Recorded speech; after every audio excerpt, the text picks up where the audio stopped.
It's painful. అది మేము అర్థం చేసుకోవాలి, మీరు అర్థం చేసుకోవాలి, మీ హస్బెండ్ కూడా అర్థం చేసుకోవాలి. ఇదంత సింపుల్ అయితే కాదు. టాబ్లెట్స్, ఇంజెక్షన్స్, కొంతమందికి కొన్నిసార్లు లాప్రోస్కోపీ అవసరం పడుతుంది. ఇదంతా మనం యాక్సెప్ట్ చేయాల్సిందే. ఏదో మనం మీద లేదు ఇట్లా కాదు అట్లా కాదు అనడానికి లేదు. ఎండోమెట్రియోసిస్ అనేది మీకు పీరియడ్స్ పెయిన్ ఎక్కువ ఉంటుంది, పెల్విక్ పెయిన్, పొత్తి కడుపు నొప్పి, థైస్ ఇది, అండ్ ఇంటర్ కోర్స్ అప్పుడు మాత్రం విపరీతమైన నొప్పి ఉంటుంది. ఎస్. సో ఫస్ట్ మనం ఈ కాజ్ని ట్రీట్ చేస్తేనే మీకు ఇదన్నీ వచ్చేసి ఆటోమేటిక్గా ప్రెగ్నెన్సీ వచ్చేస్తుంది.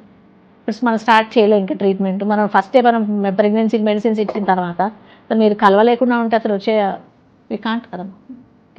ఫస్ట్ మీకు మీ హస్బెండ్కి కౌన్సిలింగ్, మీకు ఇంజెక్షన్స్, ఆ తర్వాత మీదంతా చూసేసి మనం ఒకవేళ లాప్రోస్కోపీ చేసుకోవాలని అనుకుంటే మటుకు చేసుకోవాల్సిన అవసరం పడితే చేసుకోవాలి ముందే. దాని తర్వాతనే కొంతమందికి ప్రెగ్నెన్సీస్ వస్తాయి. లేదంటే ఇప్పుడు ఈ పెయిన్ తోటి మనకు ప్రెగ్నెన్సీ అసాధ్యం. ఎలా సాధ్యమవుతుంది? అసలు అది ఇంపాసిబుల్.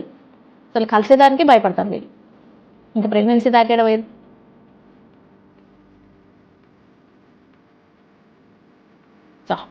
ఓకే, మీరు బాగా వాటర్ తాగి కూర్చోండి, నేను మళ్ళీ చూస్తాను. మీ హస్బెండ్ కూడా తీసుకొని